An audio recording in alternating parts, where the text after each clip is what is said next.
요나서는 굉장히 이상한 책입니다. 요즘 금요 예배 때 룻기를 묵상하고 있는데, 룻기는 여기저기를 펼쳐도 아름다운 이야기예요. 야, 이렇게 나 아닌 다른 누군가를 끔찍할 만큼 생각할 수 있구나라는 이야기가 곳곳에 배어 있습니다. 그래서 깊은 향기가 절로 나는 것 같은 이야기의 세계, 말씀의 세계로 우리가 푹 빠져드는데요. 요나는 어떻습니까? 이해가 잘 안 되는 일들로 채워져 있죠. 놀랄 이상한 이야기들 계속 일어나고 있습니다. 하나님의 말씀이 요나에게 임했죠. 오늘 우리가 읽었던 1절 말씀 보니까 두 번째로 임했습니다. 근데 두 번째로 임했다라는 것은 첫 번째 임한 하나님의 말씀이 있었다라는 이야기죠. 첫 번째 하나님의 말씀이 어떻게 임했습니까? 요나서 1장 1절과 2절 말씀을 보니까요. 여호와의 말씀이 아미떼의 아들 요나에게 임하니라. 이르시되 너는 일어나 저 큰 성읍 니느웨로 가서 그것을 향하여 외치라. 그 악독이 내 앞에 상달되었음이니라 하시니라. 하나님께서 니느웨 성의 악독함을 아시고 그 땅을 향한 심판의 경고를 하나님의 선지자였던 요나에게 시키신 겁니다. 그런데 요나가 그 말씀을 불순종하죠. 참 이상한 일입니다. 하나님의 말씀을 전하는 사람이 선지자죠. 하나님을 믿는 성도입니다.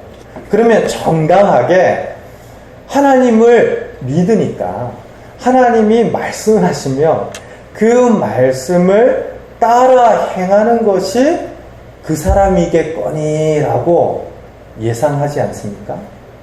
근데 요나가 도망칩니다. 근데 그 도망치는 이야기들 또한 굉장히 놀랍고 이상한데, 요나가 하나님으로부터 도망칠 때 성경에 뭐라고 기록을 하냐면 그의 얼굴을 피하여 라고 합니다. 누구 얼굴 보기 싫을 때 있으십니까? 예. 굳이 말하지 않아도 꼴도 보기 싫다 그럴 때 있죠. 사람은 누구라도 그럴 때가 있습니다. 근데 정말 이상하게도 하나님의 선지자 요나가 하나님의 얼굴을 보기 싫다고 도망을 친 거예요. 참 이상한 일이죠. 근데 그 다음에 더 놀라운 것은, 이상한 것은 그런 요나를 하나님께서 계속 추격하시더라고요. 누가 저를 보면서 목사님 꼴보기도 싫어요 그러면 저도 그 사람에 대한 마음이 그냥 좋지만은 않겠죠. 사람인지라 물론 하나님의 사랑 안에서 어떻게든 성도이니까 사랑합니다 이런 마음들을 가지려고 애를 쓰겠죠. 안간힘을 쓰겠죠. 그러나 꼴도 보기 싫어요 그런데 우리는 어떻습니까? 나도 보기 싫어 이렇게 가는 게 정당한 거죠. 본능적인 겁니다. 누군가가 나를 계속해서 적대합니다. 괴롭힙니다. 내 마음의 중심을 알아주지 않아요. 나의 선한 호의를 환영하지 않습니다. 누가 알아주지 않더라도 오랫동안 희생하며 그 사람을 섬겼는데 나를 알아주잖아요. 그러면 우리 금방 지치고, 그쵸? 포기할 때 있습니다. 근데 요나 같은 사람을 대하는 하나님의 마음을 한번 생각해 보세요. 이상한 일이죠. 우리를 생각하면 하나님께서 금방이라도 포기하고 요나를 혼내실 것만 같습니다. 물론 하나님께서 큰 바람을 일으키시고 물고기를 통해서 요나를 흔드셨죠. 깨우셨습니다. 그러나 하나님께서 요나와 같은 사람을 포기하지 않고 계속해서 쫓으시는데, 그렇게 불순종하고 하나님 얼굴 보기 싫다고 도망치는 요나도 이상하고, 그런 요나를 끝까지 쫓으시면서 붙드시는 하나님도 참 이상하죠. 오늘 우리가 보았던 1절 말씀 다시 한번 보십시오. 같이 한번 읽을까요? 여호와의 말씀이 두 번째로 요나에게 임하니라.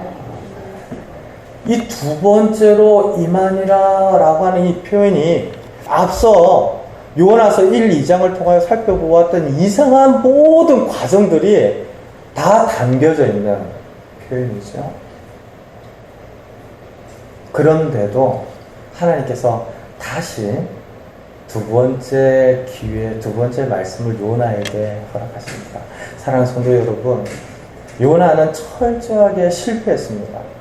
하나님을 불순종할 뿐만 아니라 도망을 쳤는데, 바다까지 쫓아오시는 하나님을 향하여서 차라리 내가 죽을지언정 순종을 못하겠습니다. 바다에 던져주십시오.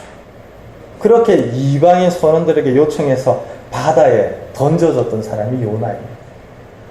그러니까 그런 요나를 하나님께서 포기하지 않고 물고기 뱃속에서 무릎 꿇고 기도하게 만드시는데, 결국에 회복시켜서 육지로 나온 요나에게 다시 한 번 더 기회가 주어진 것이죠. 우리는 하나님께서 다시 주시는 말씀의 은혜를 잘 압니다. 내가 아무리 실패하고 깊은 절망 중에 있다 할지라도 언제나 다시 기회를 주시는 하나님의 은혜를 우리는 누리는 것이죠. 요나도 마찬가지입니다. 그렇게 실패하여서 우리 같으면 그렇게 실패한 요나를 이제는 안 되겠다, 그렇게 오랫동안 붙들어도 안 되겠다라고 놓을 법도 한데, 하나님께서 다시 한번 기회를 주시는 겁니다. 사랑하는 성도 여러분, 지난 주에도 말씀드렸지만 여기에서 두 번째라고 하는 이 두 번째의 의미는 기수와 서수의 1, 2를 이야기하는 것이 아닙니다. 어떤 면에 있어서 우리를 용서하실 때 7번에 70번씩이라도 용서해야 한다라고 말씀하시요. 이 무한대의 용서하심으로 다시 손을 내밀어 주시고 일으켜 주시는 하나님의 은혜를 말하는 것이죠. 요나를 죽은 자와 같았던 물고기 뱃속에서 다시 일으키시는데 말씀을 허락하시는 것입니다. 하나님 말씀을 싫다고 도망쳤던 요나에게 찾아오셔서 다시 사명자의 자리에 세우시는 것이죠. 그러고 보면 성경에 이런 이야기들이 너무 많은 거 있죠.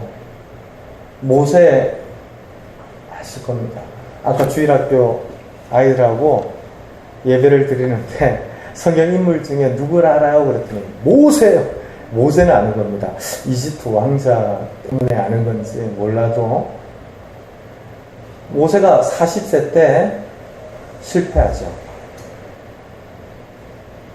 자기의 동조 히브리 사람을 구하기 위해서 힘 한 번 썼는데 그게 엄청난 살인이 되고 걷잡을 수 없는 나락으로 떨어지는 계기가 됩니다. 도망칩니다. 40여년간 정말 누구도 눈여겨보지 않는 광야에서 살아가야만 했습니다. 근데 하나님께서 그에게 다시 부르심 앞에 서는 놀라운 은혜로 찾아오시는데 80세 때 이스라엘 민족을 구원하는 하나님의 의의 도구가 되도록 하시죠. 이전에 40세 때 힘 좀 썼습니다. 나름대로 생각을 한 거예요. 자신의 방법으로 이스라엘의 구원을 도모하고자 나름대로 애쓴 겁니다. 근데 그런 모든 것이 실패하고 난 이후에 하나님께서 80세의 모세를 사용하시는데 모세조차도 믿을 수가 없어요. 나는 입이 오느라고 말이 뻣뻣한 사람인데 어떻게 이런 나를 쓰십니까? 나는 실패한 사람인데 왜 나를 민족을 구원하는 당신의 도구로 쓰려고 하십니까? 다른 사람을 보내주십시오. 아실 겁니다. 모세랑 하나님께서 얼마나 많은 이야기들을 주고받으면서 모세를 사용하는지 아실 거예요. 여러분들이 잘 아는 엘리야는 어떻습니까? 갈멜산의 위대한 승리를 이루었던 구약의 선지자 그러면 엘리야를 빼놓을 수가 없어요. 850대 1의 싸움에서 이긴 사람입니다. 1대1 정도는 몰라도 1대2만 돼도 야 대단하다 이런 것인데 영적인 싸움에서 850대 1의 우상 선지자들과의 싸움에서 승리를 거두었던 사람이 엘리야예요. 그런데 한순간에 나락으로 떨어지죠. 깊은 절망에 빠집니다. 이세벨이 너를 살려두지 않겠다라고 협박을 하니까 열왕기상 19장에 도망을 치고 도망을 치는데 어떻습니까? 죽여달라고 그러죠. 죽여달라고. 하나님께 죽여달라고 그러면서 도망을 쳐요. 근데 하나님께서 그런 실패자 엘리야를 먹이시고 누이시고 회복시키시는데 그런 실패했던 사람 엘리야를 하나님의 새로운 사명의 자리로 일으키십니다. 베드로 어땠습니까? 실패했던 사람입니다. 초대교회의 반석과 같이 쓰임받은 사람이죠. 그리고 그런 사도가 또 누가 있겠나 싶을 만큼 대단한 인물이었습니다. 그런데 여러분들 잘 기억하셔야 됩니다. 철저하게 실패한 사람입니다. 예수님을 3번씩이나 부인합니다. 근데 그냥 우리가 하는 말로 3번 부인했다라는 거죠. 첫 번째는 모른다라고 했고, 두 번째는 맹세까지 합니다. 세 번째는 어떻게 합니까? 저주까지 하죠. 그런 나쁜 인간 또 있을까요? 네. 그런 실패자예요. 자기가 한 일이 너무 끔찍하고 너무 두려워서 닭이 우는 울음소리를 듣고 심히 통곡할 정도로 비참한 절망에 빠졌던 사람입니다. 그런데 그런 베드로에게 주님께서 찾아오셔서 내가 나를 사랑하느냐 3번씩이나 물으시죠.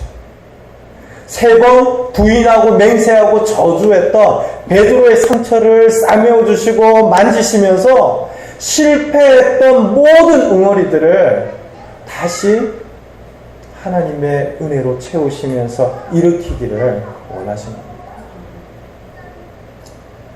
저와 여러분도 마찬가지입니다. 얼마나 많은 실패들이 있었습니까? 목사님, 저는 실패보다 제 인생을 돌아보면 순종의 이야기로 가득 차 있습니다. 손 들어 보십시오. 없을 거예요. 그런 분들 많지 않을까요? 얼마나 하나님 뜻을 알면서도 어긋나기를 좋아하고 또 내 생각 잘 안 우습혀지죠. 그리고 정말 내 생각보다 더 무서운 건요, 아주 어렸을 때부터 살아온 나의 어떤 삶의 습관, 패턴, 그리고 죄라고 고백하지도 않고 내 안에 켜켜이 쌓여진 죄의 관성들, 굉장히 무서워요. 그리고 뜻하지 않게 누군가로부터 받았던 깊은 내면의 쓴뿌리들, 이런 것들을 생각하면 우리도 정말 많은 실패와 상처와 고통을 지나고 있었구나. 근데 지금 우리가 이렇게 예배를 드리는 것은 두 번째 기회를 주신 하나님, 그런 요나를 놓지 않으시고 두 번째 말씀이 임하는 현장 앞에서 요나를 만나주시는 하나님 때문인 줄로 믿습니다. 저와 여러분들을 그렇게 하나님이 붙드시는 거죠. 참 이상한 거 아니에요? 저는 어제 이 두 번째 말씀이 임했다라는 말씀을 곰곰이 되짚으면서 이상하다, 놀랍다, 그렇게 도망쳤던 요나도 이상하고, 그런 요나를 끝까지 붙드셔서 회복시키시고 다시 일으키시는 하나님도 참 이상하고 이해가 잘 안 되는데, 내가 만난 하나님의 사랑, 내가 누리고 있는 하나님의 긍휼도 이해가 잘 안 됩니다. 여러분들, 우리 교회 이름이 뭐죠? 네. 교회 이름도 모르시고 다니시면 안 되죠. 근데 그 사랑 이해가 되세요? 납득이 되세요? 논리적으로 내가 그런 사랑 받고 있는 일에 대하여서 어떻게 쉽게 받아들여주세요? 참 감사하죠. 그래서 우리가 찬송하면서 그런 고백들을 하는 거예요. 나 같은 죄인 살리시, 그 은혜 놀라운 거죠. 저는 개인적으로 성경 말씀도 그렇고, 누군가 성경 공부를 할 때도 그렇고, 논리적인 부분들을 굉장히 중요하게 이렇게, 좀 출처가 분명하지 않은 이야기에 대해서 굉장히 꺼려하고요. 그리고 어떤 글을 마무리를 할 때도 이게 전체적으로 좀 질서정연한가, 그리고 구조적인가, 이런 것 참 많이 고민을 하는 편입니다. 근데 하나님과 나의 관계에 있어서만큼은 논리로 이해하기가 너무 어려운 거예요. 영영 죽을 죄인이었잖아요. 멸망 가운데로 가던 나였잖아요. 스스로 하나님을 찾는 자도 없고 깨우치는 자도 없다라고 했으며, 나에게 결과된 미래라고 하는 것은 사망밖에 없어요. 그런 나를 살리시는 하나님의 놀라운 사랑과 은혜를 논리적으로 이해한다. 참 쉽지 않아요. 그 사랑. 두 번째, 요나에게 말씀을 주시는 하나님의 그 사랑. 저와 여러분들이 그 사랑 앞에 있다라는 것을 기억하십시오. 어떤 실패자라도 하나님 놓지 않으시고 다시 일으키시는 하나님이십니다. 끝까지 포기하지 않고 찾으십니다. 말씀 앞에 세우십니다. 그래서 이런 요나조차도 회복시키셔서 다시 사명의 자리로 이끄시는 하나님이 저와 여러분들을 이번 한 주 동안에도 지키시고 붙드시고 인도하시는 줄로 믿습니다. 다행스럽게도 요나가 말씀을 듣습니다. 오늘 우리가 읽었던 말씀 2절과 3절 한번 보십시오. 우리 같이 한번 읽을까요? 일어나 저 큰 성읍 니누에로 가서 내가 내게 명한 바를 그들에게 선포하라 하신지라. 요나가 여호와의 말씀대로 일어나서 니누에로 가니라. 니누에는 사흘 동안 걸을 만큼 하나님 앞에 큰 성읍이더라. 다행스럽죠. 이전에 참 이상하고 놀라웠는데 정말 독하게 하나님 말씀 안 들었잖아요. 이제는 들어요. 근데 우리는 압니다.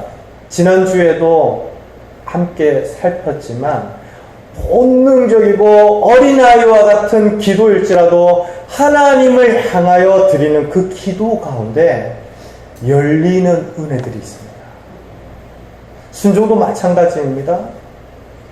하나님의 뜻과 무관하게 살아가다가 하나님 말씀대로 행하는 그 일들 가운데 참 뜻하지 않은 많은 일들이 일어나게 돼요. 지금 요나의 순종을 가만히 보니까 참 다행스럽다고는 하지만 요나는 요나예요. 끝까지 변하지를 않아요. 물고기 뱃속까지 가서 죽다 살아났잖아요. 그러면 이제는 이전과 전혀 다른 삶을 살아갈 것 같은데 어떻게 순종하는지 한번 보십시오. 4절 보니까 그 성읍에 들어가서 하루 동안 다니며 외쳐 이르되 40일이 지나면 니누에가 무너지리라 하였더니 맙소사.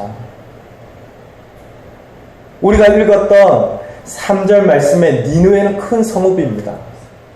얼마나 걸어야 되죠? 400 동안 걸어야 돼요. 그러면 요나가 진짜 하나님 앞에 회개하고 물고기 뱃속에서 죽다 살아난 경험 때문에 이제는 하나님과 무관하게 살아갈 수 없는 존재인 것을 알고 전적으로 순종하는 사람이라면 어떻게 그 니누의 성을 몇 바퀴 정도 돌았을까요? 사흘만 딱 돌고 이제 할 일 끝냈다 이러지 않죠. 은혜 받으신 분들 종종 보지 않습니까? 이 정도면 되었다, 이 정도면 괜찮습니다. 그런데 더 하시죠. 은혜가 넉넉하고 그 은혜가 너무 헤아릴 수 없어서 우리가 하나님을 향하여 드리는 마음도 그렇게 커져가요. 5리만 가자 그랬는데 6리 가다가 7리 가다가 나중에는 10리까지 가요. 전혀 이전과 다른 차원의 삶이 열려지는 거죠. 요나가 정말 달라진 순종으로 이전과 다른 모습으로 하나님을 섬겼다 그러면은 제 생각에는 한 10바퀴는 돌지 않았을까. 예전에 제가 참 존경하는 장로님 한 분이 계셨는데 바로 앞에 사역하던 남솔교회 그 가정에서부터 개척을 시작했던 장로님이세요. 남준호 장로님이신데 지금은 하나님 곁에서 영원한 생명을 누리시죠. 그 장로님과 한번 1대1로 대면을 하면서 개인적인 이야기들을 나눌 때가 있었습니다. 제가 그때 청년들을 지도하고 있었거든요. 이 청년들이 여름, 겨울만 되면 팀을 꾸려서 태국에 단기 선교를 나갔어요. 그리고 태국 한 지역만 집중적으로 공략을 했는데 그곳에 신학교 건물도 세우고 그곳에 가서 신학생들과 함께 교제하고 또 지역 전도도 하고 학교에 들어가서 사역들도 하고 그러면서 매년 그 사역들이 이어져 왔었습니다.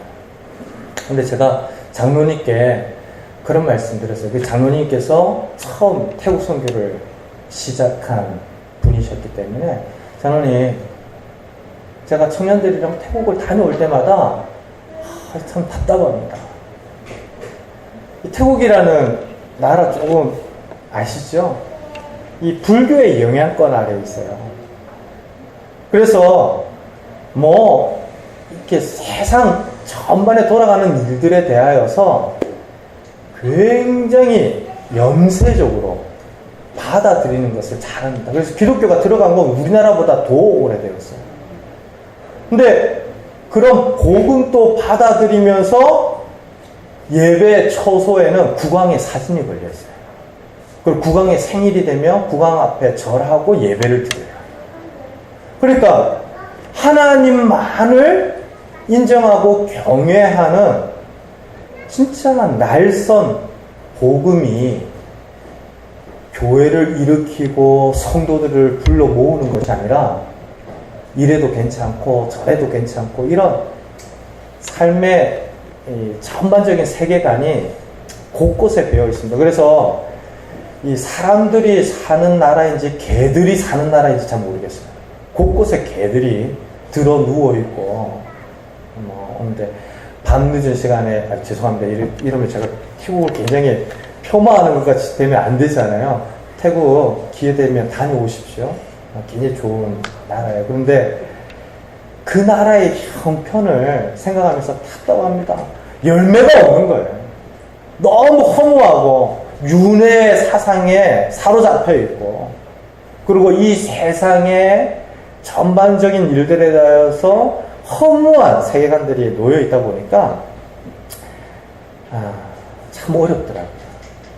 제가 7번 넘게 그 태국 선교를 다녀오면서 청년들을 지휘했었는데 정말 하나님 주시는 열매들이 있었습니다. 그런데 그 열매만으로는 그 사역을 계속 하겠나 싶어서 제가 장로님께 참 답답합니다 그랬던 거예요. 이 장로님께서 그런 이야기를 하시더라고요. 목사님, 제가 받은 은혜 때문에 태국 선교를 시작했는데 시작할 때 하나님께서 100년을 내다보는 마음으로 시작하게 하셨습니다. 제가 그 다음부터는 그런 이야기 전혀 못 드렸어요. 여러분들 100년 그러면 뭐예요?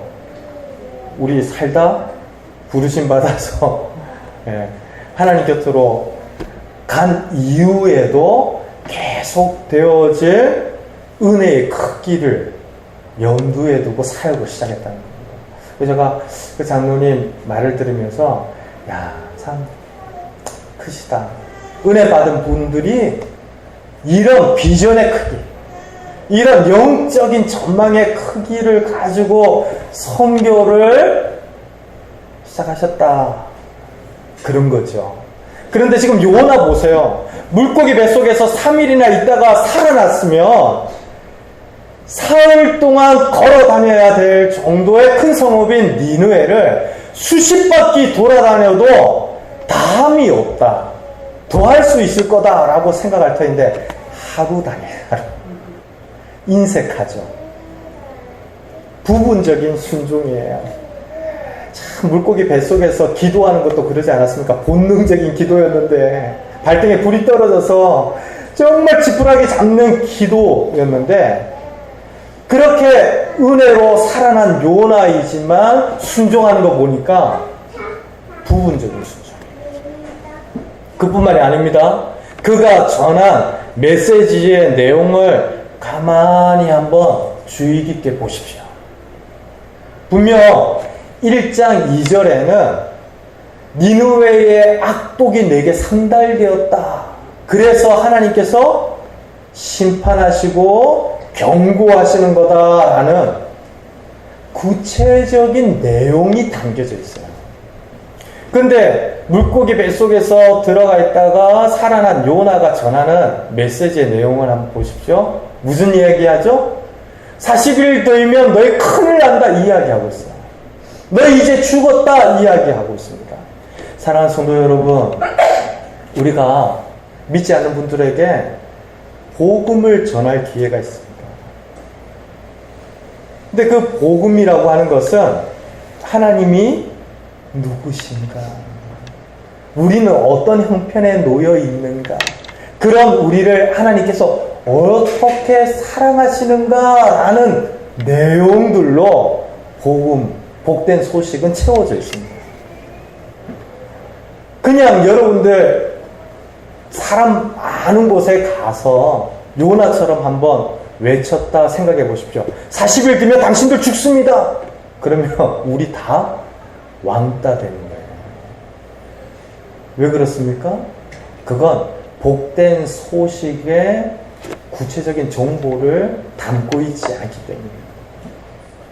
우리가 기도하고 예배를 드리면서 배우잖아요. 하나님, 내가 이전에는 나 중심으로 살아가던 사람이었는데 이제는 하나님 말씀을 좀 듣고 하나님의 은혜를 알고 하나님을 생각하며 살아가겠습니다. 내 방식대로 살아가다가 그게 결국 죄이고 사망인 것을 알기에 이제 복음 안에서 살겠습니다. 우리는 구체적으로 아는 거죠. 근데 지금 니느웨 성에 요나가 순종하여서 메시지를 전하는 내용을 한번 보세요. 40일 뒤면 여러분들 망합니다. 그럼 망하지 않으려면 어떻게 해야 하는데요? 그게 빠져 있는 거죠. 그리고 하나님께서 40일 동안 참으시는 이유와 그렇게 참으시는 40일 동안 돌이키면 여러분들 살 수 있습니다. 이것까지 가야 복음이죠.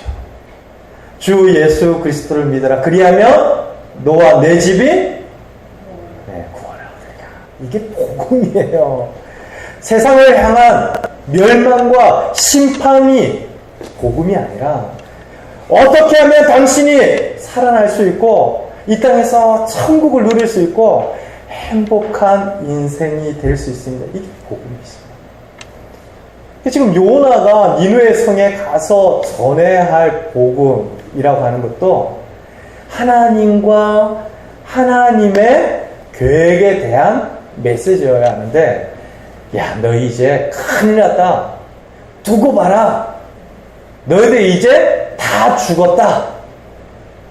이것만 이야기하고 돌아선 겁니다. 그러니까 얼마나 부분적이고 인색한 순종입니까? 참 이해가 안 되죠? 이상하시죠? 죽다 살아나면 이전과 전혀 다른 삶을 살 것 같은데 요나 그렇잖아요. 근데 진짜 이상한 건 우리예요. 요나예요. 죽다 살아나도 사람 잘 안 바뀌어요. 병원에서 큰 병 치르고 수술 통해서 다시 주어진 몇 년을 사는 분들도 쉽게 잘 안 바뀝니다. 요나가 그래요. 죽다 살아나는데도 불편한 거예요. 하나님 뜻대로 니느웨가 회복되고 살아나는 일에 대하여서는 두 눈 뜨고는 보기 싫은 거예요.